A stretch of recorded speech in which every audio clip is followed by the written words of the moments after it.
আন্তর্জাতিক পর্যায়ে যে একটা মেডেল জিততে চাই। এই প্রতিযোগিতায় অংশগ্রহণ করেছি যাতে আমিও বিখ্যাত হতে পারি। Every students and also the normal people also have to be excited and should be encourage their habits and their practices on English. Senior অনেক আপুরা দিয়েছিল, তাদেরকে দেখে আমার মনে হচ্ছে না আমিও পারবো, আর এটা আমার জন্য একটা গোল্ডেন চান্স। একবিংশ শতাব্দীর চ্যালেঞ্জ মোকাবিলায় শিক্ষার্থীদের বৈশ্বিক নেতৃত্ব ও ভাষাগত দক্ষতা বৃদ্ধিতে international leadership programme on education অনুষ্ঠিত হয়েছে।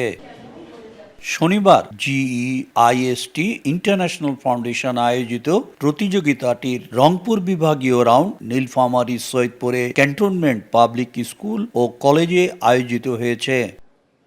আয়োজনে রংপুর বিভাগের শীর্ষস্থানীয় শিক্ষা প্রতিষ্ঠানগুলো থেকে 200 শিক্ষার্থী অংশ নেয়। প্রতিযোগিতার নিয়ম অনুযায়ী বিভাগীয় পর্যায়ের সেরা প্রতিযোগিতারা জাতীয় পর্যায়ে প্রতিদ্বন্দ্বিতা করবে। পরে চূড়ান্ত বিজয়ীরা 2026 সালের জুলাই মাসে ইন্দোনেশিয়ার পর্যটন নগরী বালিতে অনুষ্ঠিতব্য আন্তর্জাতিক গ্র্যান্ড ফিনালে অংশ নেওয়ার সুযোগ পাবেন। আমি আন্তর্জাতিক পর্যায়ে যে একটা মেডেল জিততে চাই। এই প্রতিযোগিতায় অংশগ্রহণ করেছি যাতে আমিও বিখ্যাত হতে পারি। Every students and also the normal people also have to be excited and should be encourage their habits and their practices on English by this kinds of organization, and they should also participate on these kinds of things to judge themselves and the English category what they have, and they could give the nation. In the last year I had gone to national round, and in this year I hope and I will go to national round and international round.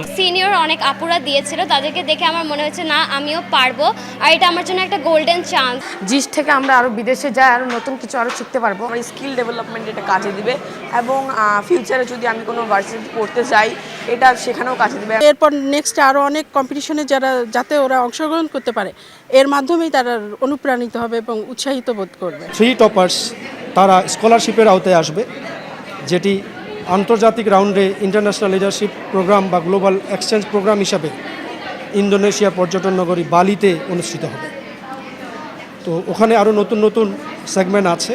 অত্যন্ত সুশৃঙ্খলভাবে পরীক্ষা গ্রহণ আমরা করেছি এবং এতে অভিভাবকরাও অনেক সন্তুষ্ট হয়েছে।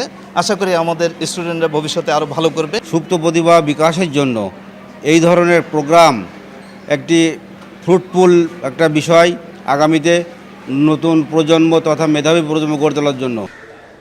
প্রোগ্রামগুলো শিক্ষার্থীদের চিন্তা শক্তিকে প্রসারিত করার পাশাপাশি বৈশ্বিক নাগরিক হিসাবে গড়ে তুলতে সহায়ক ভূমিকা পালন করে মত সংশ্লিষ্টদের।